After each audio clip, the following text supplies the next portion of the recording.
Hello student, स्वागत है आपका इस वीडियो में। इसमें आज हम फिर से वन लाइनर क्वेश्चंस करने वाले हैं जो कि आपके एग्जाम्स के लिए काफ़ी इंपॉर्टेंस रखता है।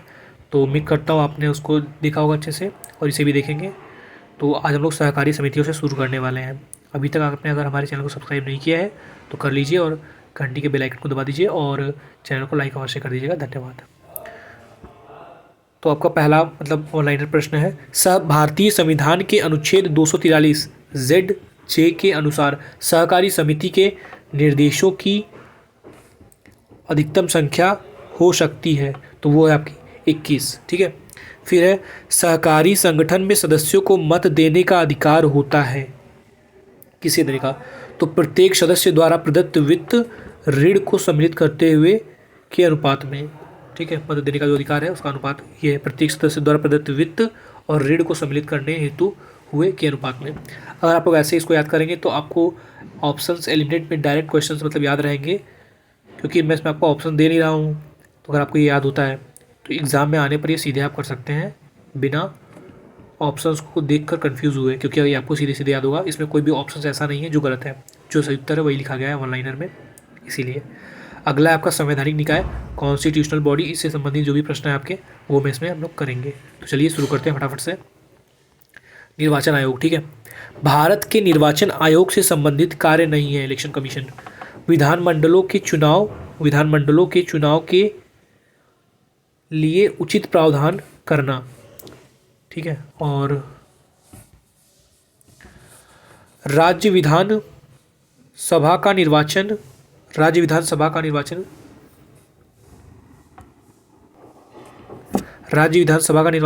संचालन करता है भारत का निर्वाचन आयोग। यही जो है आपके निर्वाचन की सारी चीज़ें करता है। निर्वाचन आयुक्त हटाया जा सकता है मुख्य निर्वाचन आयुक्त के परामर्श पर। राष्ट्रपति द्वारा निर्वाचन आयुक्त हटाया जा सकता है। एक मुख्य निर्वाचक होता है और 2 निर्वाचन आयुक्त होते हैं।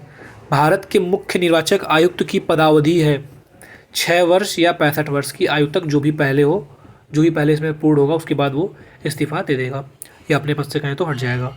मुख्य चुनाव आयुक्त को पदच्युत किया जा सकता है संसद के दोनों सदनों के सदस्यों के 2/3 बहुमत से प्रमाणित कदाचार के आधार पर। इसके बाद आपका चुनाव की अधिसूचना जारी करना संबंधित नहीं है चुनाव आयोग से। ये जो है इससे संबंधित नहीं है।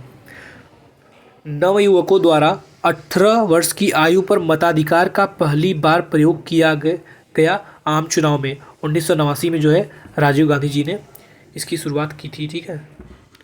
और कि 61वां संविधान संशोधन हुआ था आपका 61। उसमें राजीव गांधी जी ने 21 वर्ष से घटा करके 18 वर्ष कर दी थी वोट देने की आयु को पहली बार। ठीक है।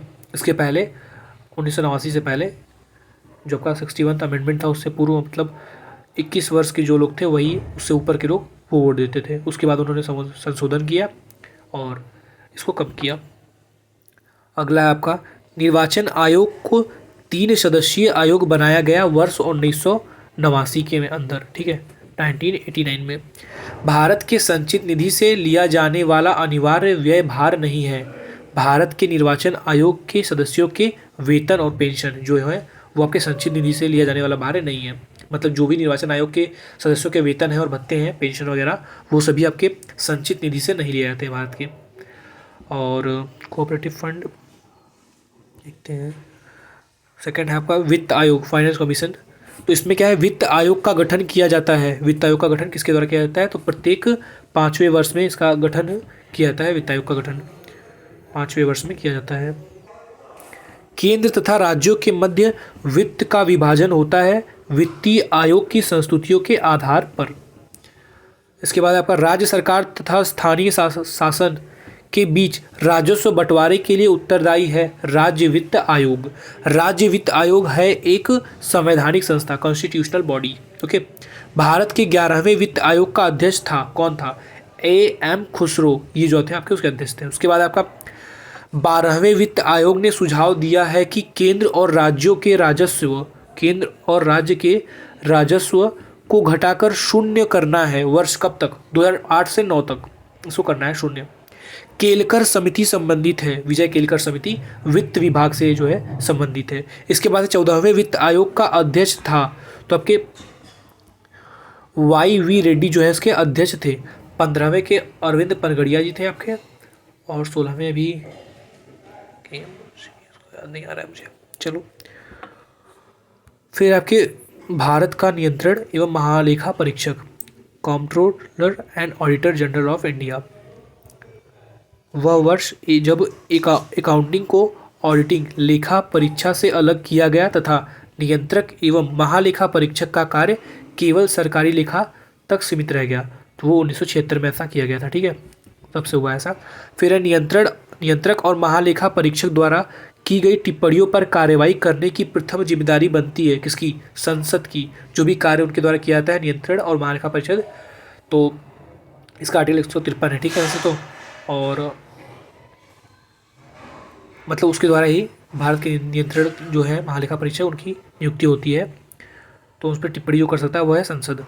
फिर है भारत की नियंत्रक एवं महालेखा परीक्षक के पद का सृजन किया गया था संविधान द्वारा, है ना, आर्टिकल 153। फिर है भारत के नियंत्रक एवं महालेखाकार का कार्यकाल होता है 6 वर्ष या 65 वर्ष की आयु, जो भी पहले होती है उसके बिहाफ पे ये अपना इस्तीफा दे देता है। और ऐसा ही 6 वर्ष या 65 वर्ष का कार्यकाल जो है आपका, वो आपके वित्त आयोग के अध्यक्ष का भी होता है। ठीक है, उसमें एक वित्त आयोग का अध्यक्ष होता है और वित्त आयोग का आयुक्त होता है ना, वित्त आयोग का नहीं बल्कि चुनाव आयोग का अध्यक्ष जो होता है उसके बारे में बात कर रहा हूँ मैं। और उसके 2 जो आपके उपाध्यक्ष भी होते हैं, सहायक जो होते हैं वो, मतलब मुख्य चुनाव आयुक्त और बाकी 2 चुनाव आयुक्त, उनकी बात कर रहा हूँ मैं। तो उनका भी सेम ही ऐसे होता है, मुख्य चुनाव आयुक्त का जो है वो, और जो चुनाव आयुक्त के अन्य 2 सदस्य होते हैं उनको, उनकी जो पद है उसकी रिक्तियाँ उन्हें निकाला जाता है मुख्य चुनाव आयुक्त के परामर्श द्वारा, राष्ट्रपति के द्वारा। ठीक है, और भारत के नियंत्रक एवं महालेखा, अगला क्वेश्चन है आपका, परीक्षक के संबंध में सही नहीं है, उनको राष्ट्रपति पदच्युत कर सकते हैं, मतलब ऐसा नहीं है। ठीक है, फिर लोक निधि अभिभावक कहा जाता है नियंत्रक एवं महालेखा परीक्षक को।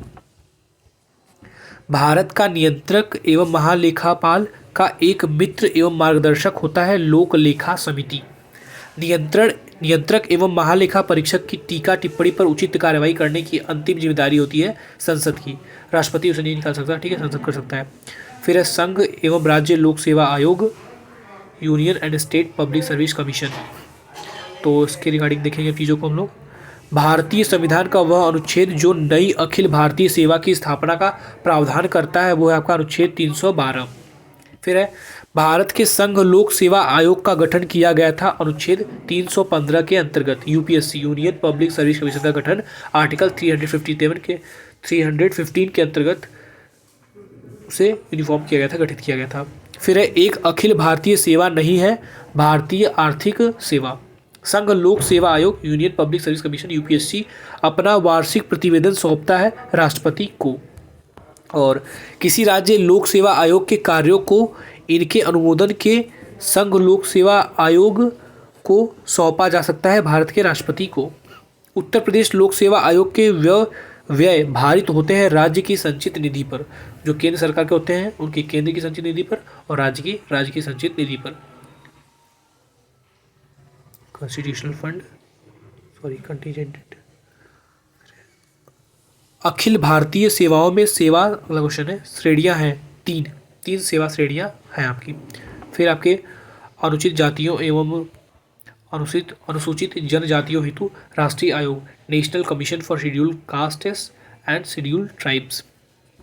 भारतीय संविधान की 6ठी अनुसूची में से निम्न राज्यों के जनजातीय क्षेत्रों के प्रशासन से संबंधित है। जो 6वीं अनुसूची है आपकी उसमें 4 राज्य हैं, असम, मेघालय, त्रिपुरा तथा मिजोरम। इसे आप ऐसे भी याद कर सकते हैं, एटीएम में मनी नहीं, एटीएम में मनी नहीं, मतलब मनी मतलब मणिपुर, मतलब मणिपुर नहीं, क्योंकि मणिपुर के नाम से कन्फ्यूजन हो सकता है ना। तो असम, त्रिपुरा, मेघालय और मिजोरम, एटीएम में मनी नहीं, ऐसे कर सकते हैं याद। फिर आपका जातियों या जनजातियों को अनुसूचित जाति या अनुसूचित जनजाति घोषित करने की शक्ति जिस संवैधानिक अधिकार पे विहित है वह है भारत का राष्ट्रपति एकमात्र बंदा। ठीक है, चलो फिर है भारत का महान्यायवादी the attorney general of India. Article number 76 के द्वारा इसकी नियुक्ति होती है और इसके बारे में देखते हैं फटाफट से चीज़ों को। क्या है, वह भारत के राष्ट्रपति द्वारा नियुक्त किया जाता है एवं उसमें वही योग्यताएं होनी चाहिए जो सर्वोच्च न्यायालय के न्यायाधीश की होती है। तो यह गुण आवश्यक है। इसे फटाफट से देखेंगे। भारत के महान्यायवादी के विषय में, मतलब उसी के बारे में बोला गया है। फिर है भारत के अटॉर्नी जनरल विधि सलाहकार है भारत सरकार के जो भी केस आते हैं केंद्र सरकार के, उसके लिए लड़ता है। फिर है आपका ऐसे ही राज्य का भी होता है अपना। ठीक है, फिर है भारत सरकार का प्रथम विधि अधिकारी समझा जाता है महान्यायवादी को। राज्य सरकार और केंद्र सरकार के बीच जब भी कोई विवाद होता है तो उसमें महान्यायवादी केंद्र सरकार की तरफ से भारत का नेतृत्व करता है और राज्य का जो भी होता है उसे बोलते हैं एडवोकेट जनरल ऑफ इंडिया, और ये अटॉर्नी जनरल है। ठीक है, तो वो आपका राज्य का नेतृत्व करता है। अब फिर अगला प्रश्न आप देखेंगे, वह जो अपना पद राष्ट्रपति के प्रसाद पर्यंत धारण करता है वह है भारत का महान्यायवादी। बोलो स्वाहा। फिर है राज्य का महाधिवक्ता the advocate general of state, ये आपका राज्य का है। ठीक है, वह जिसे संसद के दोनों सदनों में बोलने, अन्य कार्यवाहियों में सम्मिलित होने एवं